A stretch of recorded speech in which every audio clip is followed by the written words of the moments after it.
panelist. He is Dr.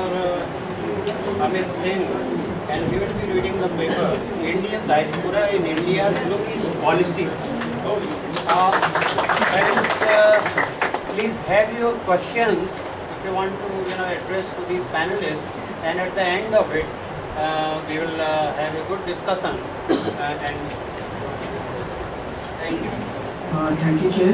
Very good morning to all of you. First of all, I express my gratitude to the organizer, especially Dr. Sahu, for giving me the opportunity to put forward my view in this huge and diverse gathering. The topic of my presentation is Indian diaspora in India's Look-East policy.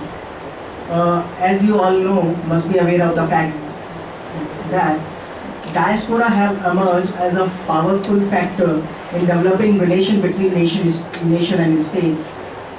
The Indian diaspora has notably acted as a catalyst in strengthening bilateral relation between India and the host nation. The India-US Civil Nuclear Deal is a case in point, as ethnic Indians in the United States successfully lobbied for clinching the nuclear deal. However, the recent incidents of maltreatment of the ethnic Indians in Australia as well as in Malaysia seem to have gone against the general trends of strengthening relation between India and the host countries. Relation with ASEAN, which has a significant number of ethnic Indians and diaspora, too can go either way. Every Southeast Asian countries has either PIOs, people of Indian origin, or non-resident Indians. Estimated 6.7 million Indians resides overseas in Southeast Asia, with 1/3 living in Malaysia and Singapore, 85,000 in Indonesia, 150,000 in Thailand, and 50,000 in the Philippines. Myanmar has a sizable number of estimated around 2.9 million Indian diaspora, as estimated by the High-Level Committee of Indian Diaspora in 2001. The rest are scattered over the remaining Southeast Asian countries. The number are not sufficiently large for leveraging the diaspora in these countries, but they are considered important. Hence, this article is an attempt to critically analyze the impact of India's diaspora policy with regard to ethnic Indians in Southeast Asia. It seeks to answer the following questions. What bearing has India's contemporary diaspora policy had on the Indian diaspora in general and on Southeast Asia in particular? What is the fallout of India's Look-East policy on the Indian diaspora, and does India differentiate between the old and new diaspora in the present society of the host country? As we all know, the political, economic and socio-cultural ties between India and Southeast Asia, as already Professor P.C. Jain already mentioned, the India's contact with the Southeast Asian countries goes back to the pre-Christian era. That era, dominated by the mercantile links, also brought Hinduism and Buddhism to the region. The Indian influence is quite visible even in today's Southeast Asia, especially in their language, customs, and the ritual of the royalty. Hindu concepts of kingship and Hindu administrative institution and ceremonies became so deeply embedded in the royal culture of Southeast Asian nation that even after the Islamization of some states, these practices remain till date. The Indian migration during this period was relatively small in scale and limited in geographical scope. During the colonial period, the interaction between Southeast Asia and India was limited due to colonization, and whatever interaction they had at that time was dependent on the colonial masters. The bulk of Indians migrated during the colonial era as a plantation worker. Initially, the condition of ethnic Indians in the host countries are not better than of slaves, but after they realize they have to settle permanently in the host country, they work hard and prosper in each and every space of their life. And During the independent movement of India, the ethnic Indians of not only in the Southeast Asian country but the entire world, the ethnic Indians of that countries wholeheartedly supported the activities of Indian National Congress and the Indian National Army, and they have donated enormous amount of gold and jewelry and huge money towards the freedom movement of India. And initially they thought that the independent movement or the independent India can do something for their plight or to improve their life in the different part of the world. But after the independence, due to the idealist approach taken by Nehru, India initiated a policy of disassociation with regard to its diaspora, and it is very much visible in some of the Nehru's writing. And in 1957, Nehru stated that, I quote, Indians abroad should always give primary consideration to the interest of the people of those countries. They should never allow themselves to be placed in a position of exploiting the people of those countries. In fact, we have gone thus far and said, if you cannot be and if you are not friendly to the people of that country, come back to India and do not spoil the fair name of India. This quote reflects the importance that he attached to the positive role Indians could play overseas by assimilating themselves in the host countries. Nehru did not want the presence of Indians to have a negative impact on India's relation with the host countries. Subsequently, there was not noticeable continuity and change in India's diaspora policy, but most of the successive government followed Nehru's path blindly. Therefore, the condition of the overseas Indian community deteriorated in the most of the host nations, especially Myanmar, Malaysia, Fiji, and some of the African and Caribbean countries. During this period, it is quite visible that in Myanmar there is a sizable number of Indian diaspora is there, but due to the disassociation policy of India, they faced several problems in Myanmar. And after the independence of Myanmar or during the military regime in Myanmar, the Myanmari people raised the slogan Burma for the Burmese, and these trends also carries in the when the army coup has taken place in Fiji. They also raised the same slogan, Fiji for Fijians. In Burma, after the independence, they they have taken several lands from the ethnic Indians, and in 1962 they have passed the Citizenship Act, which left most of the ethnic Indians stateless and they have no identity to create in the host country. Professor V. Suryanarayan briefly illustrate two examples that are given below to examine India's policy towards overseas Indians in Southeast Asia. The first relates to the status of Indians in Myanmar, where unfortunately New Delhi attached greater importance to the improvement of state-to-state relation rather than protecting the legitimate interests of the ethnic Indian community. Soon after independence, Burmese government initiated radical land reforms which hit the interests of the Indian community. The PIO who had fled Burma were disappointed with the Indian government policy. The communal violence which took place in Malaysia in May 1969 had a traumatic impact on the minority groups. Nearly 60,000 Indians voluntarily returned to India during this period, but the Indian government did not utter a single word against the Malaysian authorities. Therefore, India's diaspora policy during the Cold War period or after a few decades of the Indian independence can easily be identified as a policy of disassociation with regard to their diaspora residing not only in the Southeast Asian countries but any part of the world. The Indian diaspora and India's Loki's policy. The presence of the new Indian diaspora, which consists of highly skilled people has enhanced India's image in Southeast Asia, especially in the field of IT and medicine. The government of India is taking great interest in the Indian diaspora, which is evident from the report of the high-level committee and the establishment of the Ministry of Overseas Indian Affairs. Increased growth in trade and investment between India and ASEAN has had a positive effect with a surge of skilled workers, professionals and business people to almost all the countries of ASEAN.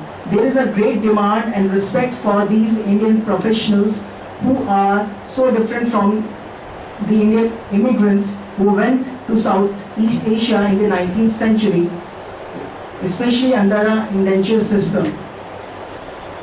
As I have previously discussed, soon after independence, India followed the policy of disassociation with regard to its diaspora. The proactive diaspora policy, or from active association to active and from active disassociation to active association, started especially after 1991, when the Indian economy faced severe crisis arising from the bankruptcy of its foreign exchange reserves. The crisis triggered a process of economic reforms as India prepared itself to exploit the opportunities to counter the threats arising from globalization and liberalization. There was a deep realization that India needed to restructure itself economically and needed investment to infrastructure restructuring. And neither the Indian state nor private sector had the capacity to counter the drastic situation. If India intended to develop economically and remain competitive in a swiftly globalizing world, it has to aggressively pull foreign direct investment and the infusion of new technologies. In this context, the larger policy shift appears in the re-engagement of India with its diaspora in the 1990s, because only affluent section of the overseas Indians, that is NRIs, could have become safeguard for the Indian economy in the 90s. This was the same time when India also initiated its Loki's policy under the Prime Ministership of P.V. Narasimha Rao. The Prime Minister's proposal had instant and successful result, with India becoming a sectoral dialogue partner with ASEAN in January 1992, full dialogue partner in 1995. In July 96, India became a member of ASEAN Regional Forum. As a result, it interacts with ASEAN in various bodies and meetings, which now includes 10 ASEAN countries. When India initiated its Loki's policy towards the Southeast Asian countries, the large presence of the ethnic Indians in the region was unquestionably in the minds of the foreign policy makers, but unfortunately, India could not explore this aspect in strengthening the bilateral relation as well as multilateral relation with ASEAN countries, despite having historical linkages and geographical proximity. India also missed the opportunity to constructively engage its diaspora and gratify the aspiration of the diasporic community. The Indian leadership totally ignored Indian diaspora except when it occasionally addressed certain issues based on its own convenience. These trends also manifest themselves during the racial attacks on Indians, especially towards Indian students in Australia, when the government of India watched the whole episode as mute spectators and engaged only in lip service to pressurize the Australian authorities. Another example of government apathy to the Indian diaspora is during Malaysia's recent unrest in November 2007, when HINDRAF, Hindu Rights Action Force, internationalized the pitiable condition of the ethnic Indians in Malaysia. The government of India initially response was tight-lipped. In March, there is an interesting incident related to the March 2003 incident when 300 Indian citizens, mostly IT professionals in Kuala Lumpur, were maltreated and interrogated by the Malaysian authorities, the Indian government reacted sharply and warned that any repetition of such incident would affect bilateral ties. The government of India indicated that it would re-examine bilateral agreements and other trade-related concessions given to Malaysia. Foreign regional registration officers, including the one in Bangalore, were ordered to verify the credential of Malaysian national registered here. India also expressed its inability to host Malaysian health minister towards the end of March 2003. Earlier in the same month, during the visit of Malaysian entrepreneur development minister, his talks with Indian minister were confined to the harassment of the Indian IT professional instead of the proposed agenda. Similarly, the Ministry of Sports, in consultation with the External Affairs Ministry, ordered a last-minute pull-out of the Indian hockey team from the prestigious Ajlan Shah Cup hockey tournament that year. If both the incidents of March 2003 and November 2007 in Malaysia are compared, in later, the Indian government acted as a mute spectator or merely indulged in lip service. Thus, once again, this bias or the policy of disassociation towards the people of Indian origin was witnessed. It has also been witnessed that during the pro-diaspora year, the Indian government never uttered a single word on the plight of the ethnic Indians residing in Myanmar in the Pravasi Bharatiya Divas or with the military junta of Myanmar. The same passive attitude of the Indian policy makers regarding the Indian diaspora applies not only to the ASEAN countries but most of the countries where India has a sizable diaspora. The Indian community is divided on the Indian government's current policy of developing links with wealthy and successful overseas Indian communities and its celebration of Pravasi Bharatiya Divas. In 2003, MIC, Malaysian Indian Congress President Datu Shri Sami Velu was awarded the Indian Diaspora Award, but some Malaysian Indians feels that poorer overseas Indian communities have been neglected. Likewise, the Indian government dual citizenship policy for NRIs is sometimes seen as restrictive and confined largely to Indians residing in affluent Western countries. The economic and technological rise of India brings benefit to Indian diaspora, especially those who have been neglected long time. The rise of India has provided powerful linkages for selected groups of Indians situated outside India, but it remains to be seen how this new global diasporic exchange will benefit the whole Indian community. The time has changed, hence a more proactive diaspora policy is required. India has a moral duty to address the concerns of the ethnic Indians everywhere in the world without jeopardizing the relation with the host countries. Only then the condition of PIOs as well as India will improve globally, as PIO constitute more than 75% of the Indian diaspora. While concluding my presentation, I would like to emphasize that it has been witnessed that India's Loki's policy does not explore the potential of the Indian diaspora and therefore may be summarized as a missed opportunity. If Indian policy makers concentrated on the diaspora in India's Loki's policy, then the results of the policy may be more fruitful. Notwithstanding certain inaction and apathy by the Indian government, the diaspora emerged as a powerful factor in developing relations between nation and states. I have already exampled you the India-US nuclear deal. The recent and surprising example of Singapore, the recent incident of maltreatment of the ethnic Indians in Australia and Malaysia seem to have gone against the general trends of strengthening relation between India and the host countries. But now Singapore is using the Indian diaspora as an asset by viewing the cash-rich Indian diaspora in the US for investment, technology and other expertise. This could be an eye-opener for India as well as the host countries having sizable number of Indian diaspora. India's Loki's policy, which was initially directed towards Southeast Asian countries, also included China, Japan, South Korea and other Asia Pacific nations during the second phase of India's Loki's policy. Ambassador